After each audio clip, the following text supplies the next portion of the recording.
Thanks very much, Lisa. Now, snoring may be a bit of a joke to most people, but it's not much fun if you live with someone who snores. And 3.5 million people in this country snore regularly. The vast majority, it has to be said, are men. Now, often the only cure has been separate bedrooms, and really bad cases can ruin a relationship altogether. And it can also, more seriously, be a health risk. We're joining us now, Dr. John Shneerson at the Sleep Centre at Papworth Hospital, and Alan Davey, who's the founder of the British Snoring and Sleep Apnea Association. Good morning to both of you. John, if I can start with you. I mean, it sounds like the stuff of which situation comedy is made, but we've pointed out in introducing you there that there really can be some fairly serious health risks associated with it. Yes.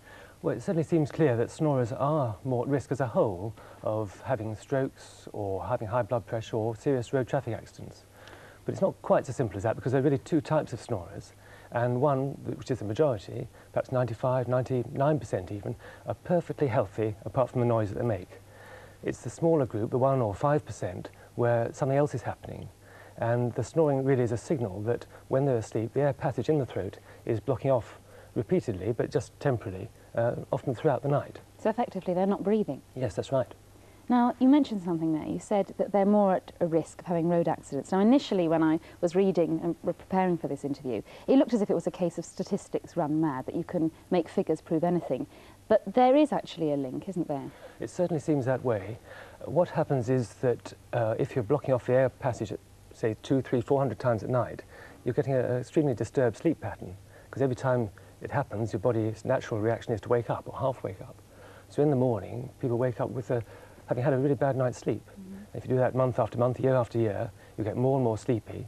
And of course, driving, particularly out of town, motorway driving, is quite monotonous, and that's when people tend to fall asleep and go off the road. Right, and become generally less alert. Is there such a thing as a typical acute snorer? Could you have a description of one, for example? Well, 4 out of 5 snorers are men. Tend to be middle-aged. It's something you grow into rather than grow out of. Often overweight, maybe drink a bit too much, perhaps smoke too much.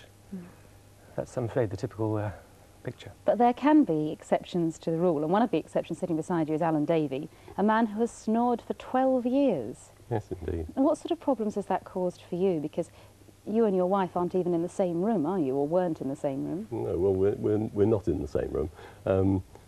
It's caused a lot of problems, certainly marital problems, but not now. We're quite used to sleeping in separate rooms. When we first moved to our new house, I built an extension with 2 adjoining rooms, which was actually worse because my wife had to get out of bed to tell me to shut up. So then I built an extension right at the other end of the bungalow, so she can't hear me at all now. And you have run through the whole gamut of sort of preparations, haven't you? Tell us some of the things that you've tried in order to stop snoring unsuccessfully, first of all. Well, I've tried nasal sprays, prescribed drugs, nasal surgery, acupuncture, homeopathy, hypnotherapy, tennis balls in T-shirts, nasal dilators, electric shock machines, pillows, everything. It sounds a complete nightmare, but something actually has helped you, hasn't it? Because I know that you've tried a new type of ventilator. Tell us about that. Yes, that's continuous positive airway pressure, or CPAP.